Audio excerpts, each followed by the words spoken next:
Iya, ya. Jadi gini, kalau dari provinsi kami misal Bojonegoro yang UHC tadi itu untuk sektor kesehatan. Ya. Kemudian sektor perempuan dan anak ada penghargaan kemarin dari kementerian juga. Kemudian sektor dari Kominfo kami juga masuk di dalam kabupaten yang keterbukaan publiknya bagus. Ya. Kita masuk 10 besar se-Indonesia. Kemudian apalagi ya, kami juga ada K3A ya untuk sektor keselamatan kerja kami juga dapat award. Kemudian yang 2021 ini yang terbaru ini adalah Investment Award. Karena posisinya kita memang bagus investasinya dan angka investasinya ini saya belum siapkan datanya ini. Kayaknya kita bagus juga untuk investasinya sungguh pun dalam kondisi pandemi.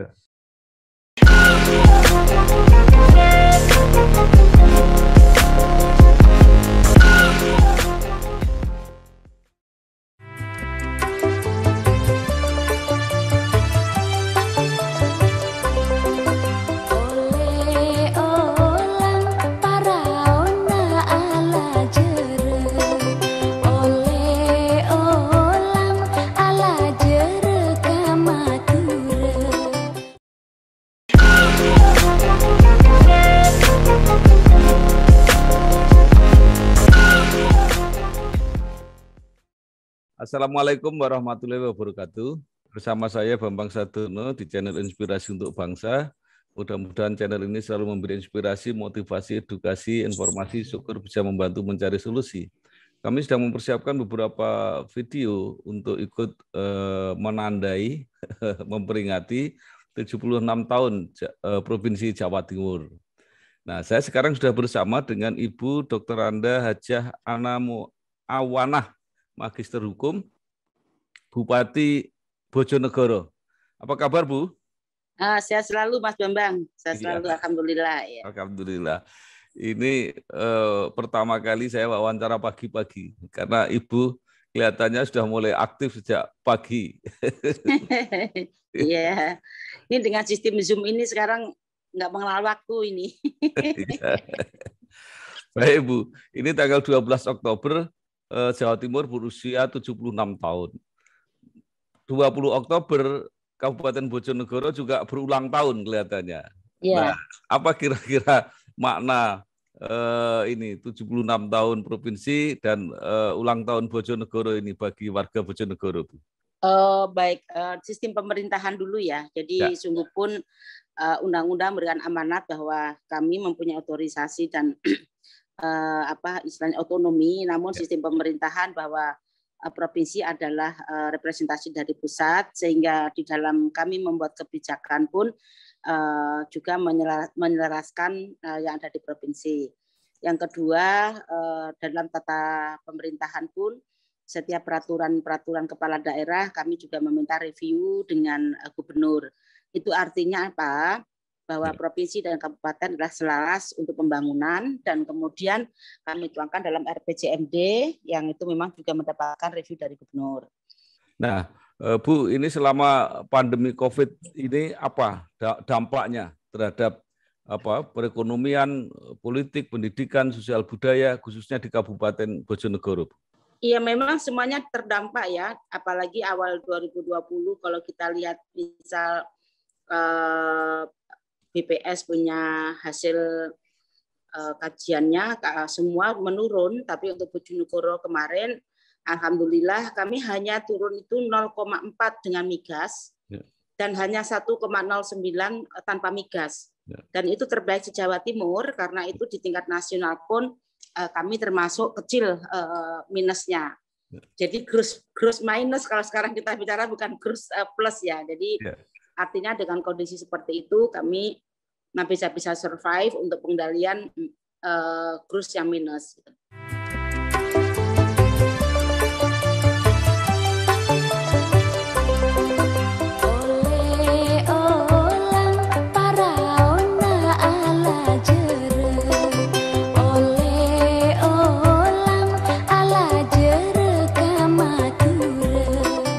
Ya, jadi Ibu tadi mengatakan Bojonegoro terbaik ya untuk di Ya, Jawa untuk Timur. minusnya ya, Ya. karena minusnya hanya 0,4 Ya. ya, migas dan 1,0 tanpa migas ya. Ya, artinya dengan minus paling kecil itu kan terbaik. Nah, apa Bu, sektor ekonomi apa saja yang membantu itu? Oh ya, kami punya 17 program waktu itu memang sesuai dengan visi misi kami dan sudah kami tuangkan dalam RPJMD, yaitu tetap program pertanian, karena kami lihat kalau bicara migas itu kan ada waktu yang kemudian terjadi decline. Tapi kalau soal pertanian itu adalah sesuatu yang potensi yang turun-temurun yang tidak bisa kita elakkan. Maka Pemkab Bojonegoro masih konsisten terhadap 17 program, diantaranya adalah program petani mandiri yang kami jabarkan dalam Kartu Petani Mandiri, dan kami sasar setiap tahun itu bergantian antar kelompok tani. Dan kami mulai 2019, 2020, 2021 ini terus berjalan. Dan itu juga menandakan bahwa Bojonegoro sekarang juga merupakan lumbung pangan nomor 3 se-Jawa Timur. Kami selisih sedikit dengan Ngawi, kurang lebih hanya 1.600 ton. Itu kenapa setelah kami lihat karena soal air ya, karena Ngawi di atas Hulu Bengawan Solo sehingga kecukupan airnya mungkin lebih. Nah, kalau Bojonegoro ini di hilir sehingga kami ada sedikit kendala di air. Nah, kendala ini sudah kami siapkan di tahun 2021 ini.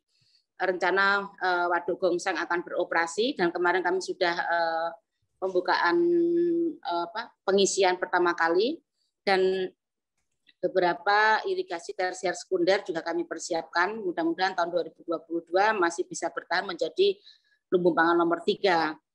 Target kami sih nomor 2, Mas Bambang, karena secara luas wilayah kami juga besar. Hanya kemarin persoalan air, nah sudah akan kami cari solusinya. Itu mungkin salah satu kemandirian pangan yang menjadi tolak minusnya growth ekonomi. Yang kedua adalah infrastruktur. Jadi secara teritorial 40% Bojonegoro itu wilayah kehutanan, dan infrastrukturnya waktu itu masih sangat kurang memadai, masih banyak pedel, tanah lumpur dan sebagainya. Termasuk trans kecamatan waktu itu menggunakan bahan yang lain. Semenjak 2018-19 sudah kami rubah dengan menggunakan corigid. Dalam waktu 3 tahun ini kami sudah menyelesaikan hampir 400 km jalan corigid, dan kemudian jalan-jalan yang di dusun dan di desa kami gunakan bantuan keuangan desa, karena secara regulasi kami Pemkab tidak bisa membangun kalau itu bukan aset Pemkab. Maka yang kami gunakan adalah memberikan bantuan keuangan desa. Nah, rupanya infrastruktur berbasis desa itu, infrastruktur yang cepat itu rupanya memberikan nilai tersendiri untuk petani. Maka NTP petani itu 107 NTP petani. Nah, itu salah satu sektor yang mungkin membuat pilar itu menjadi tetap kuat kondisi pandemi sekalipun. Ya. Jadi infrastruktur dan pertaniannya. Ya.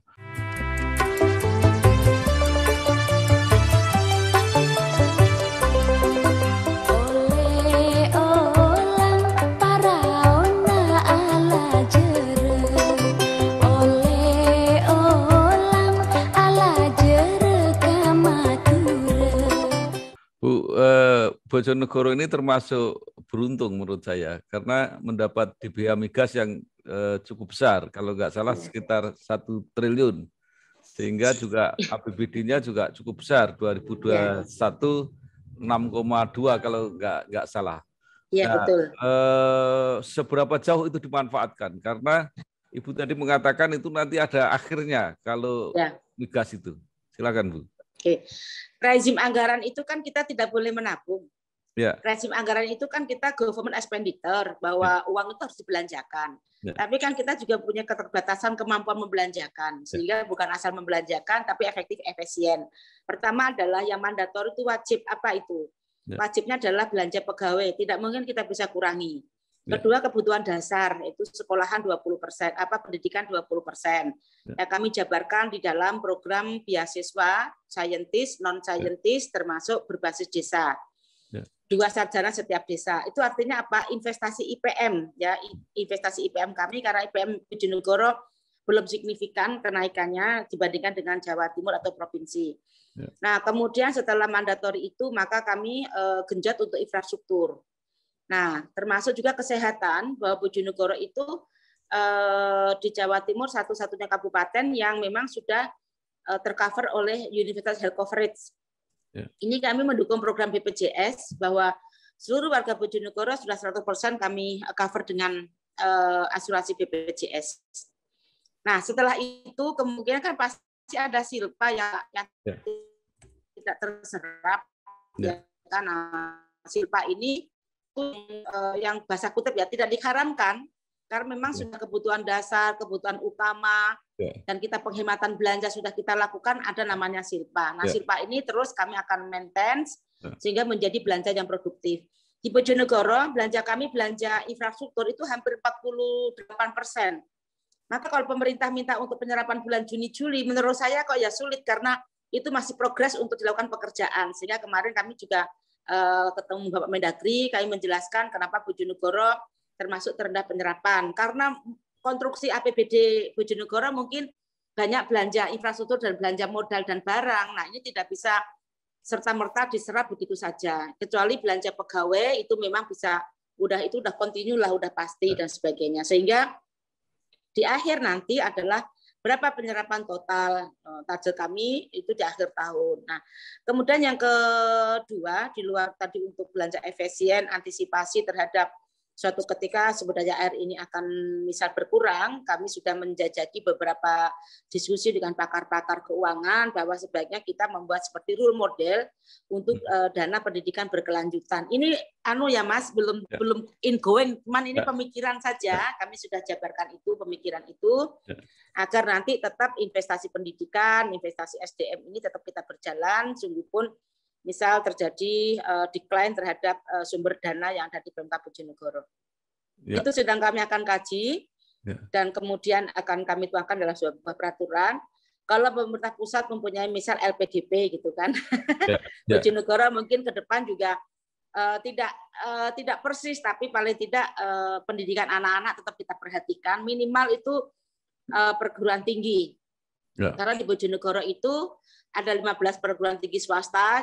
Saya pikir kalau putra-putri kita yang ada di Pemkab Bojonegoro yang misal wilayah pedesaan itu untuk kuliah di Bojonegoro hal yang tidak sulit jika misal di dalam UKT atau uang kuliah tunggal itu Pemkab Bojonegoro perhatikan. Nah, inilah mungkin rencana ke depan, tapi ini belum bagian dari, belum kami definitifkan, tapi baru berpikir seperti itu. Karena kemarin 2-3 tahun masih mengejar infrastruktur dan sekarang hampir semuanya sudah tuntas, maka kami akan mulai ke sana, termasuk ya mempercepat pembangunan waduk, embung-embung dan sekitarnya untuk tetap mendorong sektor ketahanan pangan dan pertanian.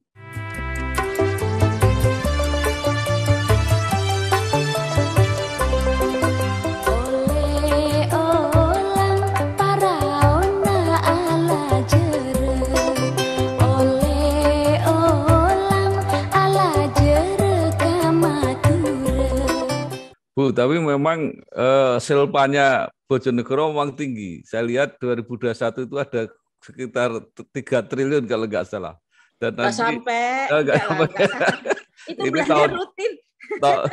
Tahun ini mungkin lebih dari 1 triliun kelihatannya. Nah, itu belanja. Nah, ini begini, ini sekarang pas banget momentumnya. Sekarang ini sedang kami bahas di DPR KUA PPAS ya, ketentuan umum anggaran PPAS 2022. Kemarin beberapa kami dorong, misal kami tuntaskan soal RTLH, rumah tidak layak huni, itu 6.000 unit kami tuntaskan. Kemudian listrik bagi masyarakat tidak mampu kami tuntaskan, sambungan listrik ya. Kemudian juga PTSL bagi masyarakat tidak mampu. Dulu ini kan program kementerian, karena adanya COVID, pengurangan anggaran dari kementerian, sehingga kami akan melakukan subsidi untuk sertifikasi. Kemudian yang keempat adalah air bersih, ini kebutuhan dasar sekali yang Bojonegoro memang kami akui selalu masalah di air. Kami dorong ke sana. Kemudian yang kelima adalah memutus mata rantai rentenir. Bukan rantai COVID saja, memutus mata rantai rentenir. Ini yang selalu saya ke pasar-pasar, banyak rentenir masih beroperasi. Kami sudah membantu 2021 kemarin hampir 43 miliar kami dorong untuk memutus mata rantai rentenir.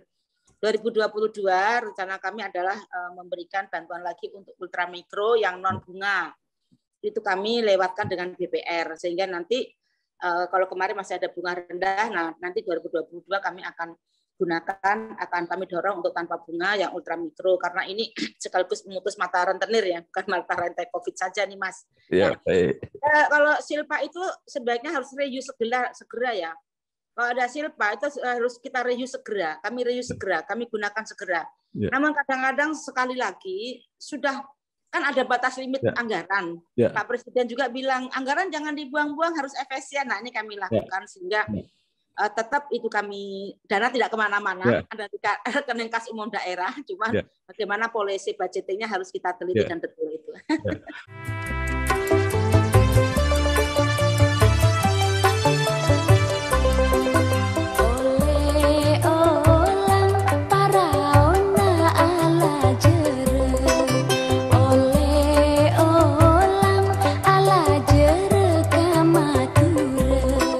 Baik Bu, itu menarik. Jadi pemerintah tidak boleh menabung ya, tidak boleh menyimpan.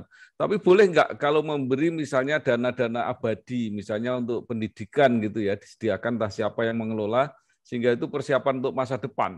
Oh ya, tadi sebenarnya saya sampaikan di awal, Mas, seperti kayak endowment fund ya. Cuman kalau kita lihat dengan rezim pemerintah pusat kan nggak ada istilah endowment fund. Istilahnya kan kayak seperti lembaga pendidikan lembaga pembiayaan pendidikan LPDP yang sekarang sedang tren itu yang di bawah Kementerian Keuangan.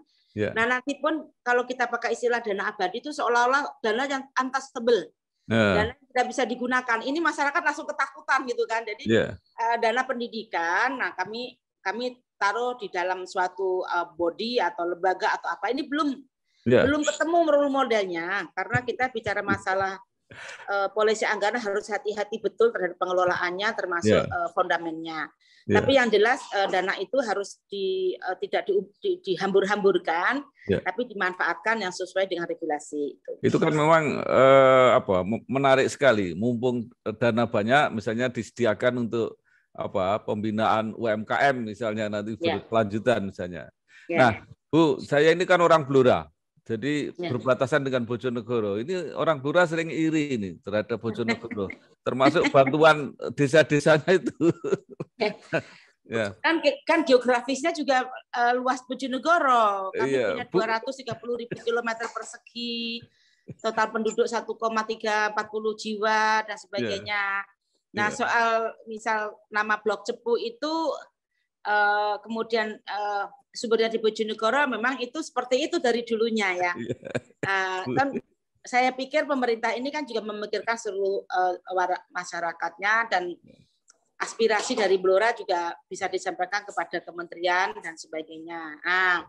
Jadi soal dana bagi hasil dan lain sudah format Pak Bambang, kami tinggal menjalankan saja bagian dari otonomi daerah yang kita tidak lepas dari kebijakan pemerintah pusat, yaitu soal ada 5 sektor yang tidak bisa dibawa ke daerah, agama, pertahanan, termasuk fiskal ya, kan kami ikut aja. Contohnya misal soal cukai dari Bojonegoro itu besar sekali kalau bicara cukai karena pada industri rokok, tembakau. Tapi begitu bicara dana alokasi umum cukai, kami juga harus mengikuti dari pemerintahan pusat karena itu bagian rezim pusat yang daerah tidak bisa melakukan intervensi atau di bidang kewenangan.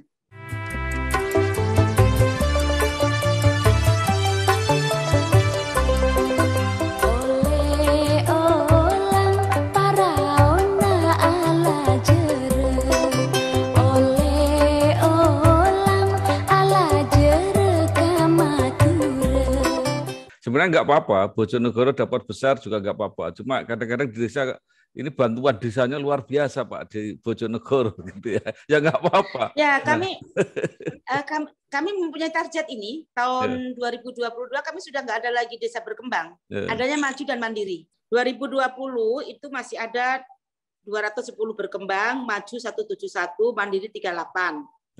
2021 ya itu 62 berkembang, maju 254, kemudian mandiri 103. Target kami 2022 itu berkembang sudah zero, sudah tidak ada. Kemudian tinggal 292 maju dan kemudian mandiri 127. Ini IDM ya, jadi Indeks Desa Membangun itu ada kategorinya, yaitu berkembang, maju, dan mandiri. Dulu gini, daerah tertinggal, tertinggal, sangat tertinggal gitu kalau nggak salah, kemudian berkembang, maju, dan mandiri. Dan kami PMK Bojonegoro sudah mentargetkan 2022 itu sudah nggak lagi berkembang, semuanya maju dan mandiri yang ditopang dengan infrastruktur. Maka kami juga punya konsekuensi. Pertama adalah mendorong infrastruktur berbasis desa. Contohnya yang tadi Mbak Ora katanya ngiri. Ya, kami berikan bantuan keuangan desa itu besar sekali karena itu salah satu program untuk kami selesaikan di 2022, nggak ada lagi desa berkembang.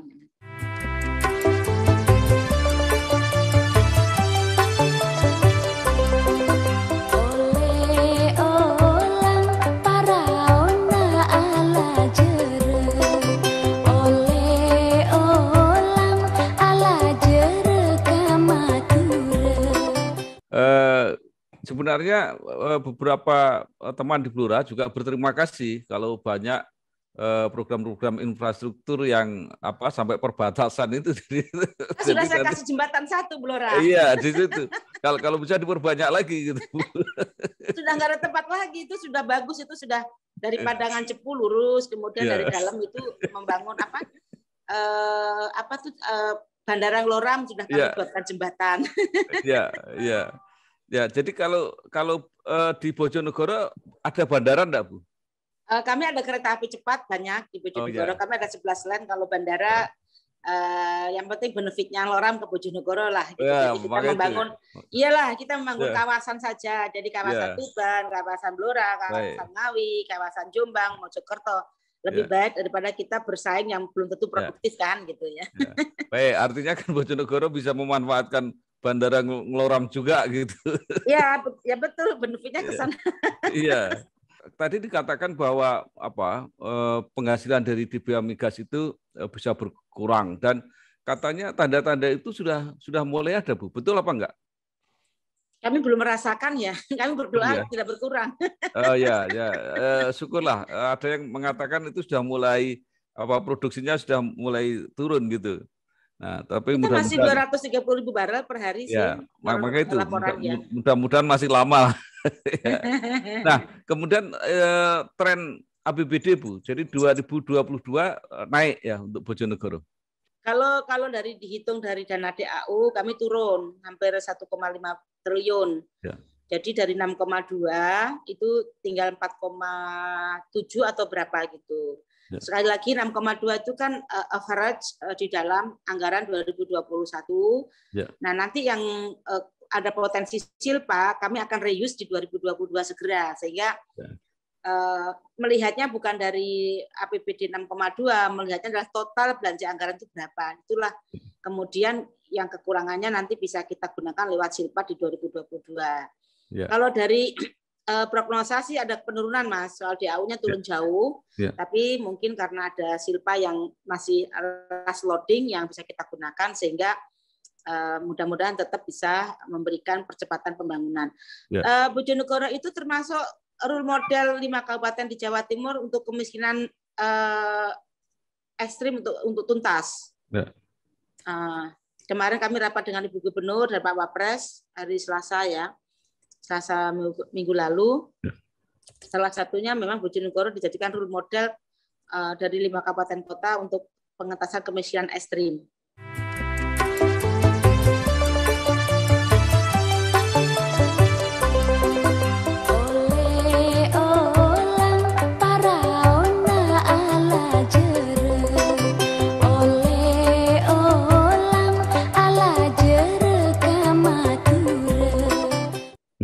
Nah, ini kan COVID sudah mulai melandai, Bu ya. Jadi dana-dana yang tadinya banyak dialokasikan ke situ kan mungkin akan mulai berkurang. Nah, itu apa perencanaan penggunaannya tadi?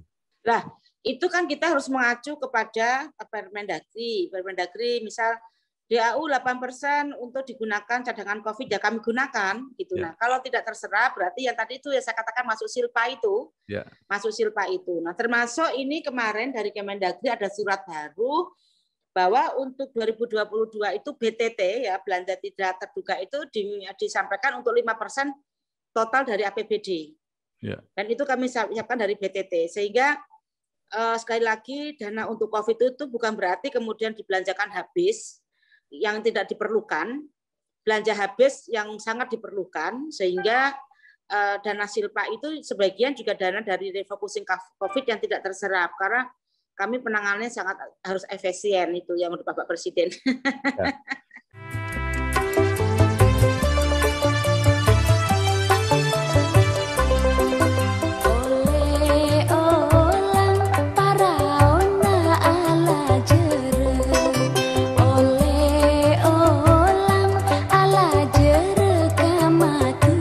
Bu, kalau dibandingkan dengan kabupaten kota lain di Jawa Timur, apakah anggaran APBD Bojonegoro ini termasuk tinggi? Mungkin kalau dengan Surabaya mungkin kalah ya. Tapi dengan yang apa ini? APBD total ya, semuanya? Semuanya. Ya, kami nomor 2 se-Jawa Timur. Setelah Surabaya ya? Setelah Surabaya ya. Oh ya, ya pantas kalau gitu. Jadi luar biasa. Nah, tadi Ibu mengatakan banyak sekali yang sudah dilakukan di Bojonegoro. Mungkin ditandai dengan apresiasi atau penghargaan-penghargaan yang banyak sekali di beberapa kabupaten kota itu. Iya, ya. Jadi gini, kalau dari provinsi kami misal Bojonegoro yang UHC tadi itu untuk sektor kesehatan. Ya. Kemudian sektor perempuan dan anak ada penghargaan kemarin dari kementerian juga. Kemudian sektor dari Kominfo kami juga masuk di dalam kabupaten yang keterbukaan publiknya bagus. Ya. Kita masuk 10 besar se-Indonesia. Kemudian apalagi ya, kami juga ada K3A ya untuk sektor keselamatan kerja kami juga dapat award. Kemudian yang 2021 ini yang terbaru ini adalah Investment Award. Karena posisinya kita memang bagus investasinya dan angka investasinya ini saya belum siapkan datanya ini. Kayaknya kita bagus juga untuk investasinya sungguh pun dalam kondisi pandemi. Kemudian kita 2020 juga dapat IGA yaitu IGA itu Informasi Government Award. Saya lupa ini Mas Bambang yang detailnya tapi banyak sih penghargaan ya.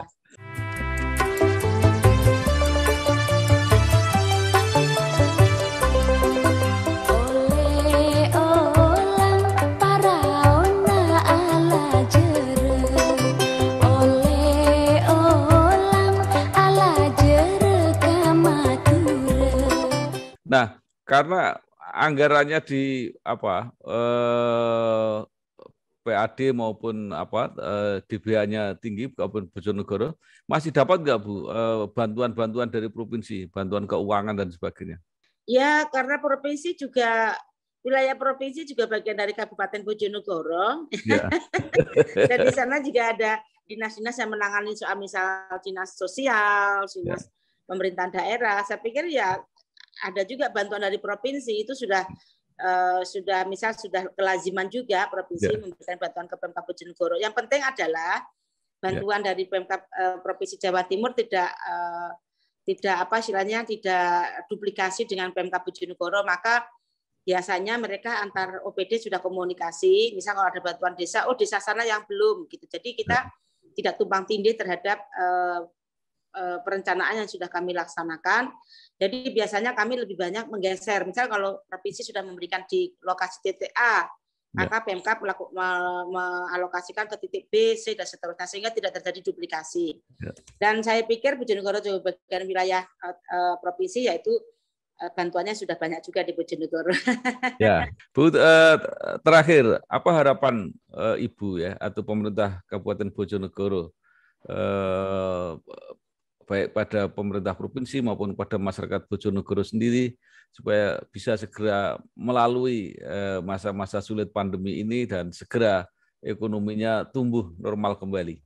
Dari Jawa Timur ya, bukan pusat kan Mas? Ya. Jawa Timur ya, Jawa Timur. Bahwa ya kita mempercepat saja penanganan isu kemiskinan, stunting, kemudian ekonomi agar bertumbuh kembang, kemudian nilai tukar petani, gitu. Itu biasanya isu-isu yang langsung bersentuhan pada masyarakat dan kami yakin di provinsi juga sudah melaksanakan koordinasi. Kami juga selalu melaporkan kepada provinsi. Yang harapan yang kedua adalah pembinaan dari kami tunggu, karena itu baik secara governan bahwa kami bagian dari pemerintahan provinsi.